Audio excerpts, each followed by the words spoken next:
저는 경기도에 살고 있는 30대 여성입니다. 그날도 저는 집에서 일을 하고 있었는데 갑자기 초인종 소리가 요란하게 울려댔어요. 초인종 소리에 방에서 일어나서 현관 문 앞까지 천천히 걸어가고 있었는데 뭐가 그리도 다급한 것인지 누군가 초인종을 마구마구 눌러대고 있었어요. 참 성격 급한 사람이구나 라는 생각과 함께 제가 문 앞에 다다랐을 무렵 밖에서 문을 두드려대기까지 했는데 아가씨, 문 좀 열어봐요. 이제 제 얼굴 안 보고 살겠다는 거예요? 라고 소리치는 목소리가 들려왔고 그 목소리를 듣던 순간 저도 모르게 인상이 찌푸려졌어요. 왜냐하면 제게는 전혀 반갑지 않은 그런 사람이었거든요. 사람이 살다 보면 목소리만 들어도 짜증나는 그런 사람이 있잖아요. 제게 있어 큰 새언니는 그런 사람이었는데 큰 새언니는 참 이기적이고 배려심이 없는 그런 사람이거든요. 그렇게 제가 인상을 잔뜩 쓴 채 문을 열었고 저를 보자마자 큰 새언니가 아가씨, 도대체 왜 이렇게 문을 늦게 여는 거예요? 라며 제게 짜증을 내기 시작했어요. 언니도 알다시피 제 몸이 좀 그렇잖아요. 너무 오랜만에 봐서 제 몸이 이런 거 잊으셨나 보네요. 제가 어이없다는 듯이 큰 새언니를 바라봤어요. 아참, 그랬지? 라며 큰 새언니가 제 다리를 힐끔 쳐다봤는데 저는 그런 큰 새언니의 눈빛이 그렇게 싫을 수가 없었어요. 그렇게 집에 들어선 큰 새언니가 저보다 앞서서 거실로 급히 들어가더니 소파에 자리를 잡고 앉자마자 아가씨, 진짜 너무한 거 아니에요? 어떻게 이럴 수가 있어요? 제가 따지기 시작했고 뭘 말하는 거예요? 제가 어이없다는 표정으로 큰 새언니를 다시 바라봤어요. 잠시 우리 집 소개를 하자면 우리 집은 큰오빠 부부와 작은오빠 부부 그리고 조카들이 있습니다. 저는 오른쪽 다리가 조금 불편합니다. 옛날에 사고가 있었는데 제게는 정말이지 생각하기도 싫은 기억이었기에 자세한 부분은 그냥 생략하겠습니다. 그랬던 저는 외부 활동하는 것을 정말 싫어했기에 집에서 번역 관련 일을 하고 있습니다. 다행히 대학 선배가 출판 관련 회사를 운영 중이어서 많은 도움을 받고 있었어요. 매달 수입이 그렇게 많진 않았지만 그래도 나름 실력을 인정받아서 돈을 꽤 잘 벌고 있었어요. 다리는 불편했지만 공부는 꽤 잘했었기에 영어 번역은 자신 있는 편입니다. 오빠들이 결혼 전 우리 셋은 한 집에서 같이 살고 있었어요. 그러던 어느 날 큰오빠가 결혼할 사람이라며 지금의 큰 새언니를 데리고 왔어요. 큰 새언니의 첫인상은 얼굴이 꽤 예뻐 보였지만 우선 눈매가 굉장히 매서웠고 눈매만큼이나 말투 또한 쌀쌀맞은 그런 사람이었어요. 그냥 한마디로 정이 안 가는 그런 사람이었다고 해야 할까요? 그런 새언니는 우리 집에 들어서자마자 이 집은 부모님이 남겨주신 거라면서? 그럼 우리 결혼하면 우리가 여기서 사는 건가? 라며 큰오빠를 바라봤어요. 그건 좀 그렇지. 동생들도 있는데. 큰오빠가 우리 눈치를 보며 말했고 그래도 자기가 이 집안의 장남인데 자기가 갖는 게 맞지. 무슨 그런 말이 있어. 라고 큰오빠가 말을 했지만 그럼 설마 나보고 다 데리고 살아라 그런 건 아니겠지? 큰 새언니가 놀란 토끼 눈이 되어 큰오빠를 노려봤어요. 그리고 그런 말을 듣고 있던 작은오빠가 그럼 걱정하실 필요 없습니다. 동생이랑 저는 나가 살 거니까요. 이 아파트 처분해서 돈을 나누던지 하면 되는 거죠. 그럼 그 돈으로 우린 나가 살겠습니다. 라고 큰 새언니에게 말했어요. 그렇게 작은오빠와 저는 둘이 작은 집을 하나 구해서 같이 살게 되었어요.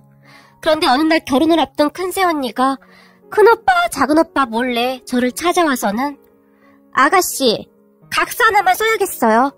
앞으로 우리와 같이 살지 않겠다는 각서 그런 거 말이에요. 사실 제 입장에서는 아가씨가 계속 거슬릴 수밖에 없잖아요.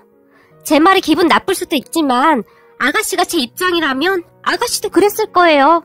그러니까 괜히 우리한테 엉겨붙을 생각 같은 거 하지 말라고요. 그거 약속 안 해주면 전 결혼 안 할 거고요. 큰 새언니는 정말 그렇게 말을 했는데요. 그러면서 제게 종이 한 장을 내밀었고 그곳에 지장을 찍으라고까지 했어요. 그때 당시 참 기가 막히고 어이가 없었지만 큰오빠는 이미 얼굴 예쁘고 직업 좋은 큰 새언니한테 마음을 빼앗겼던지라 어떤 말을 해도 씨알도 안 먹힌다는 것을 잘 알았기에 저는 원하는 대로 그곳에 지장을 찍어줬어요. 그리고는 저도 똑같은 거 하나 보관하고 있을게요. 라며 한 장을 더 요구했어요.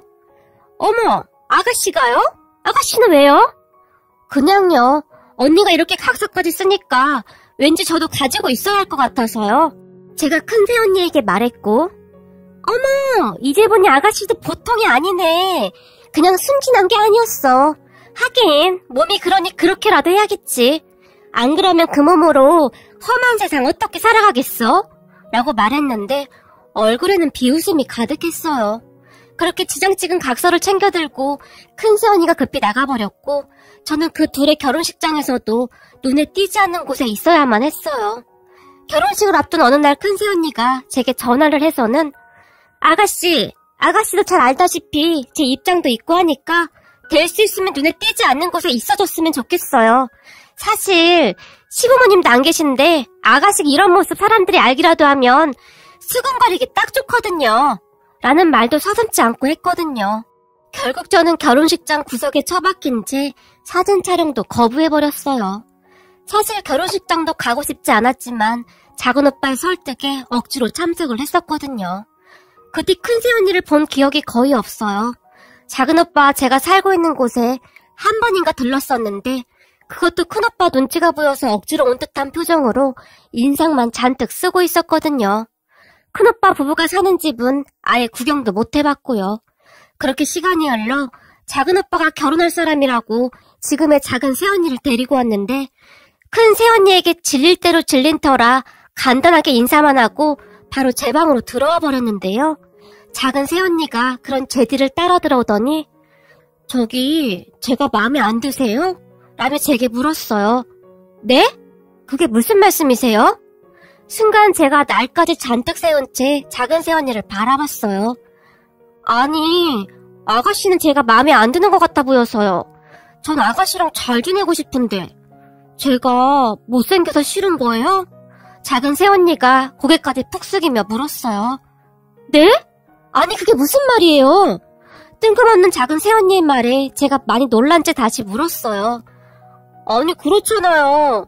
아가씨는 얼굴이 엄청 이쁜데 아무래도 저는 얼굴이 이래서 싫어하는 게 아닌가 해서요. 사실 얼마 전에 아주버님 부부 만나고 왔는데 형님도 얼굴이 상당히 예쁘시더라고요. 모두들 얼굴이 다 잘생기고 예쁜 것 같은데 제가 이래서 싫어하는 게 아닌가 해서요. 작은 새언니가 풀이 죽은 채 말했어요. 그런 작은 새언니의 말에 제가 깜짝 놀란 채 아니 무슨 그런 말이 있어요. 언니 얼굴이 어디가 어떻다고요? 라고 물었는데요. 눈은 엄청 작지 코는 벌렁코에 사실 그렇잖아요.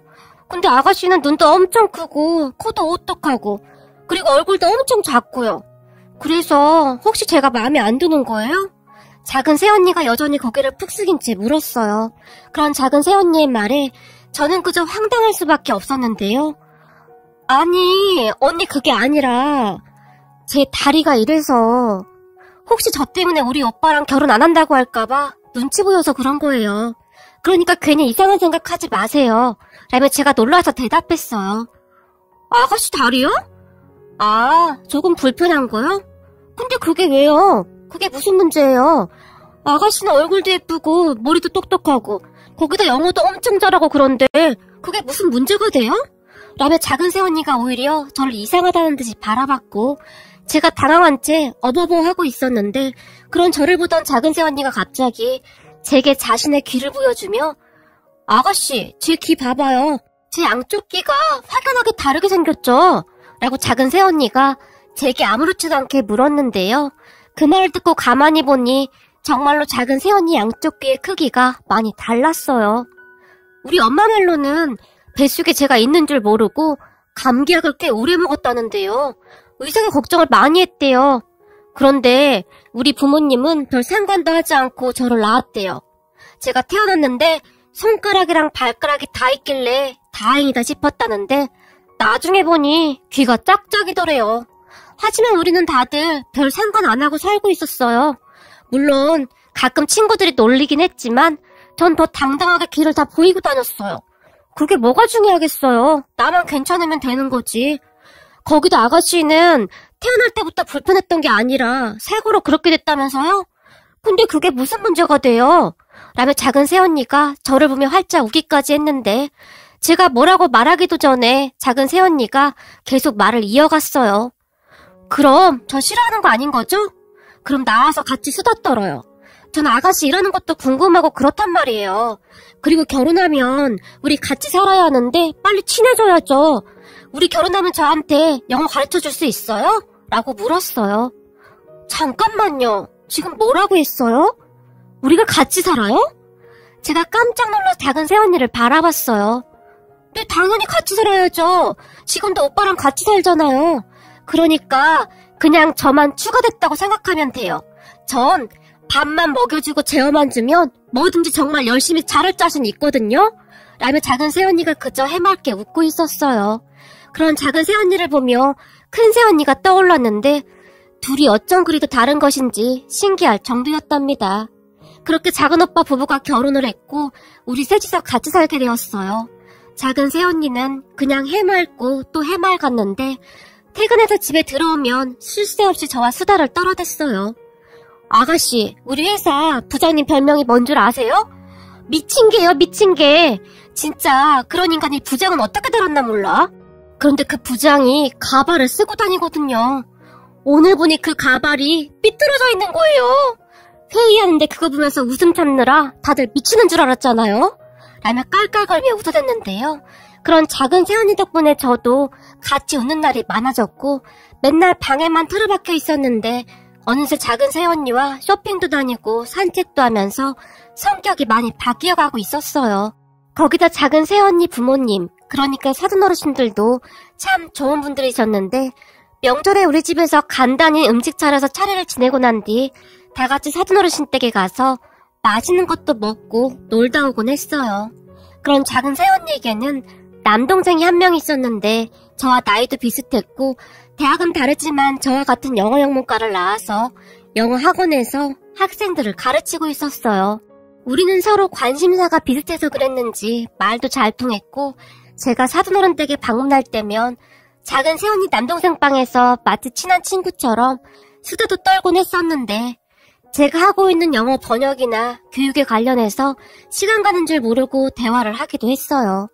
그러다가 나중에는 정말이지 세상에 둘도 없는 친한 친구가 될 정도였어요.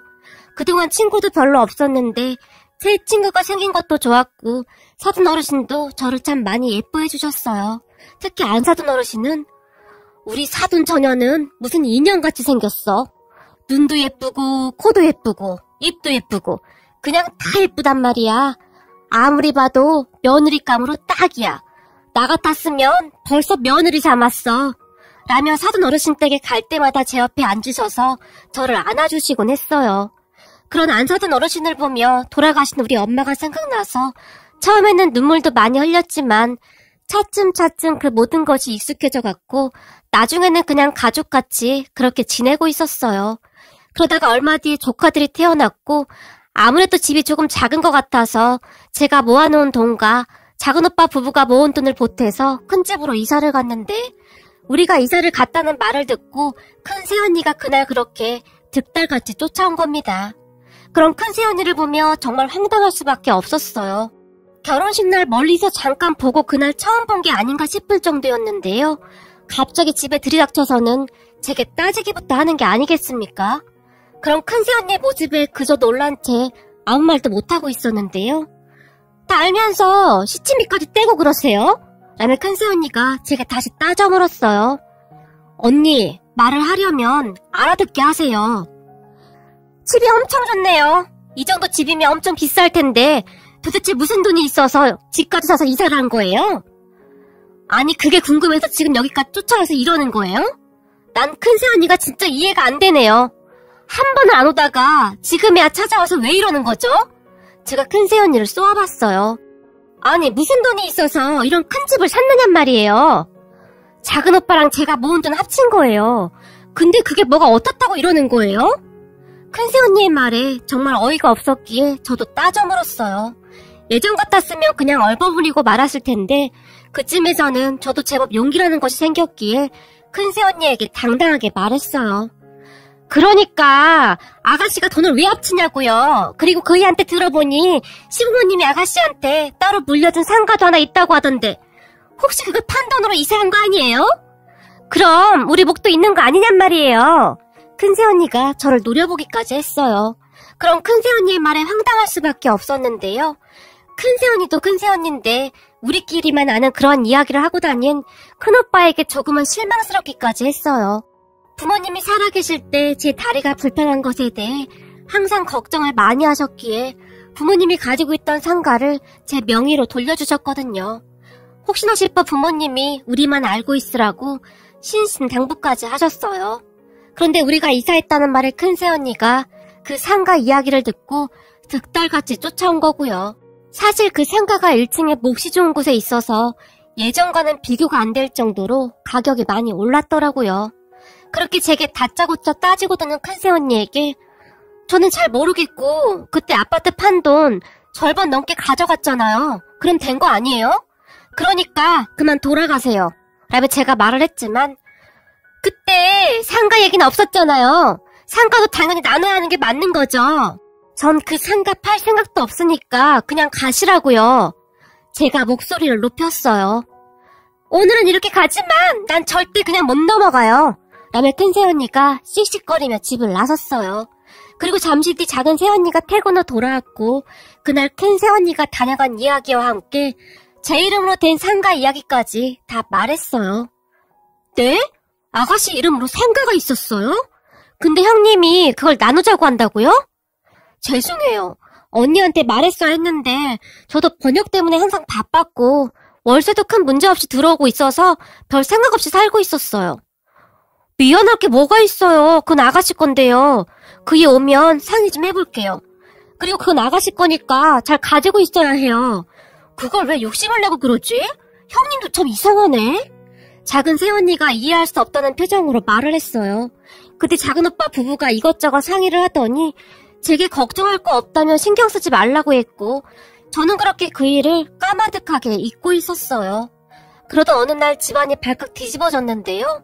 사실 우리가 작은 새언니 친정집 근처로 이사를 갔었기에 서로 아무렇지도 않게 왔다 갔다 하면서 살고 있었어요. 그러니까 사돈 어르신들도 우리 집에 수시로 왔다 갔다 하셨고 우리도 사돈 어르신들에게 수시로 왔다 갔다 했고요. 그날도 안사돈 어르신이 파전을 먹자며 우리 집에 다 모였고 수다 삼매경에 빠져 있었어요. 그렇게 파전을 먹으며 TV에 나오는 개그 프로를 보면서 한바탕 배꼽을 잡으며 웃고 있었는데 잠시 후에 초인종 소리가 들렸고 작은 오빠가 문을 열어줬는데요.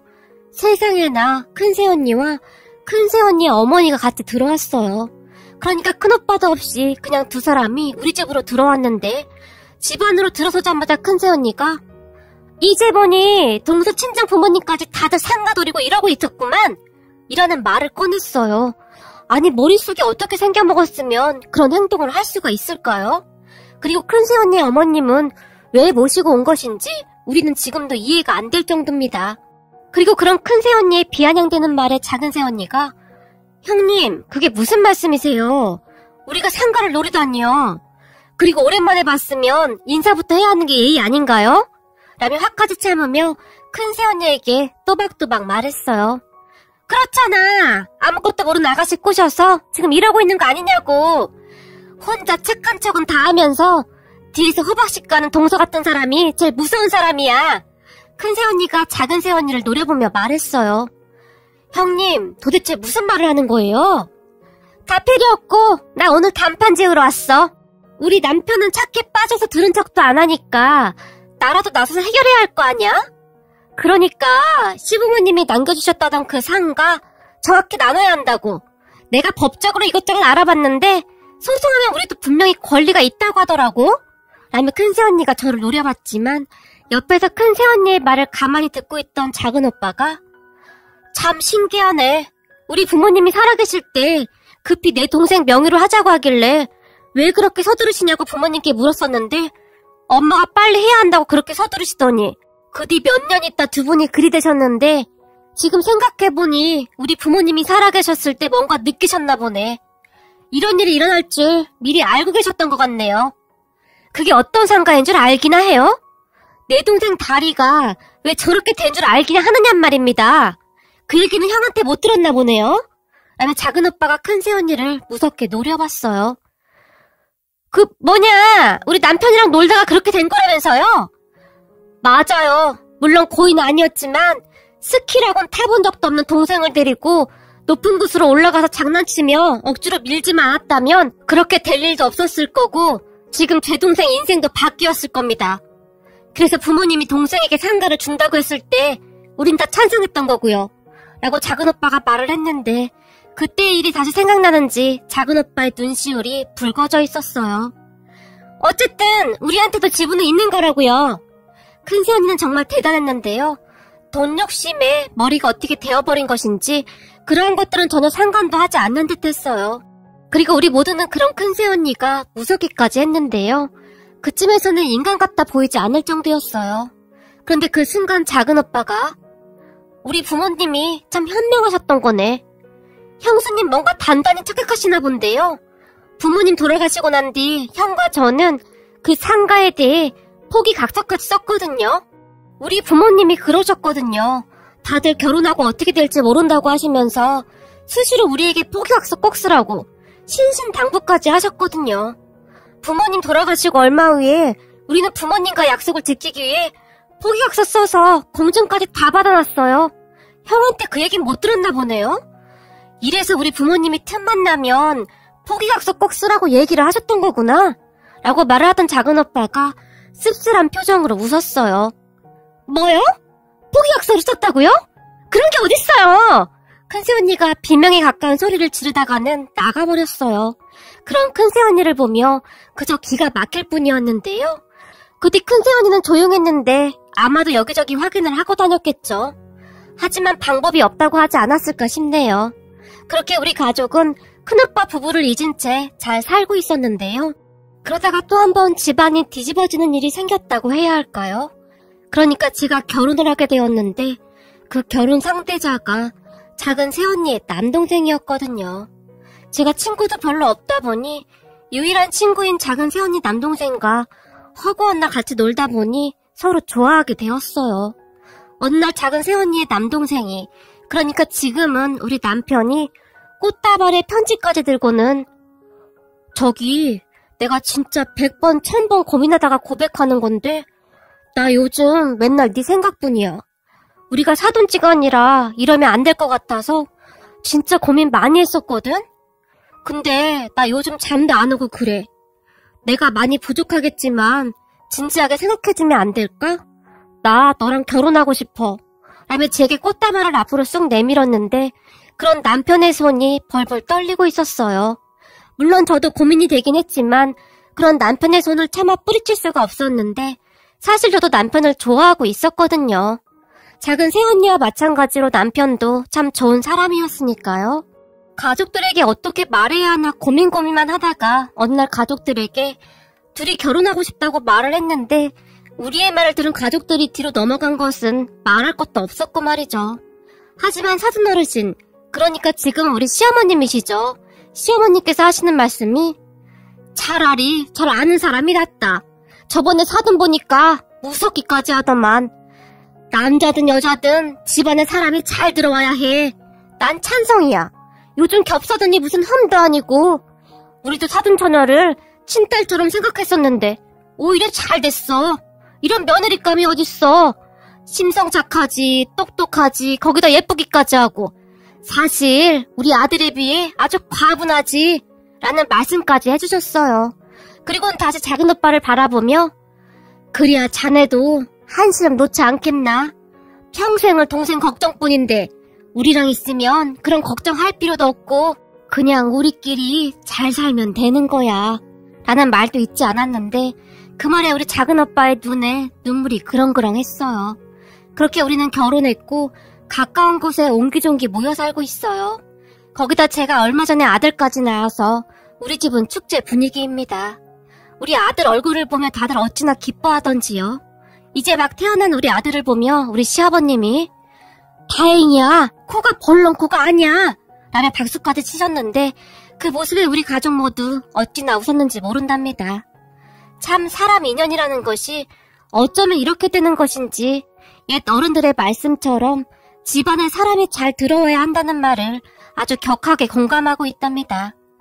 작은 새언니가 아니었다면 과연 저는 어떻게 되었을까 하는 생각을 가끔 해보곤 하는데요. 사실 저는 살면서 결혼이라는 것은 꿈에도 생각해보지 않았었는데 인생이 하루아침에 이리도 바뀌다니 놀라울 뿐입니다. 아마도 이 모든 것은 하늘에 계시는 우리 부모님이 제가 걱정이 되어 이어준 인연이 아닐까 싶기도 합니다. 평생을 제 걱정만 하셨으니까요. 그리고 나중에 큰 새언니가 우리 집에 찾아온 것을 알게 된 큰오빠가 난리가 났다는데 한동안 둘이 이혼을 한다 만다 난리도 아니었다네요. 제가 가지고 있던 상가 건물 이야기도 정말 우연찮게 나온 모양인데 큰 새언니가 그렇게 득달같이 쫓아온 것에 대해 큰오빠도 충격을 받았더라고요. 둘은 그 뒤에도 산다 만다 그러고 살고 있다고 하는데 서로 얼굴 볼 일 없어서 그냥 잊고 살려고 노력 중입니다. 큰 새언니와 앞으로 만나는 일이 없었으면 좋겠네요. 그리고 우리 시부모님과 작은 새언니에게 항상 감사하다는 말을 하고 싶습니다.